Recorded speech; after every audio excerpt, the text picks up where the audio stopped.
అనేక రాష్ట్రములకు అలంకారమై సంతోషముతోనూ పుష్టితోనూ కూడిన జనులను కలిగి ఉన్నది. దృఢముగానున్న యంత్రములు గడియలు కలిగి ఉన్నది. అగర్త కలిగినదియు గుర్రములతోనూ ఏనుగులతోనూ రథములతోనూ నిండి ఉన్నది. గృహ గోపురములు వెంట వీధులు కలిగి ఉన్నది. అనేక వర్ణములు గల పతాకములు గలది. వాయువు చేత చలింప చేయబడుచున్న పతాకములు కలదియు అనేక భటుల కలదియు అనేక దేశవాసులతో కూడినదైన ఉండెను.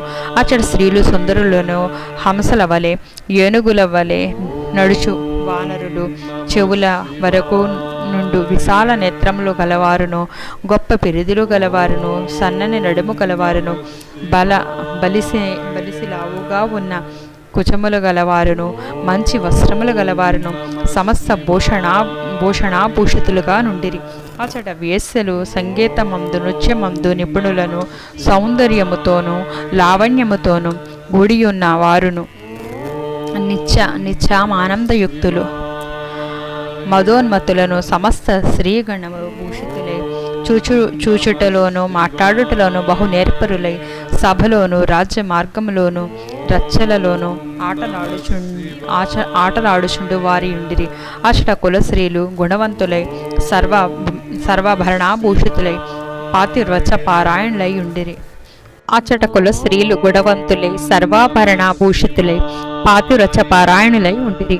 ఓ అగస్త్యమునింద్ర, అచట మనుజులందరూ తమ తమ వర్ణశ్రమ ధర్మములందు ఉండిరి.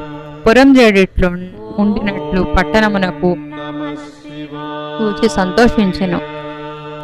తథారాజా తదా ప్రజ అను న్యాయము బట్టి రాజు న్యాయవర్తకుడై ప్రజలను న్యాయమందుతురు కదా.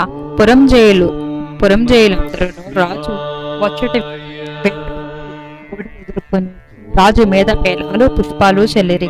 రాజు పట్టణమును ప్రవేశించి తన ఇంటి ముందు ప్రవేశించినది మొదలు ధర్మయుక్తముగా భూమిని పరిపాలించెను. తర్వాత కుమారులు మనుమలు గలవాడి భోగములను అనుభవించిన చివరకు కుమారునికి రాజ్య భారమును అప్పగించి తన భార్యతో వనవాసముకు పోయి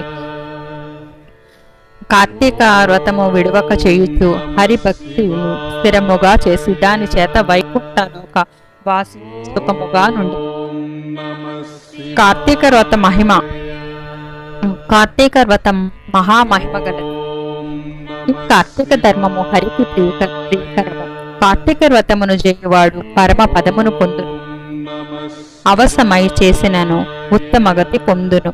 సమస్త సౌఖ్యమును ఇచ్చినది. కలికల్మష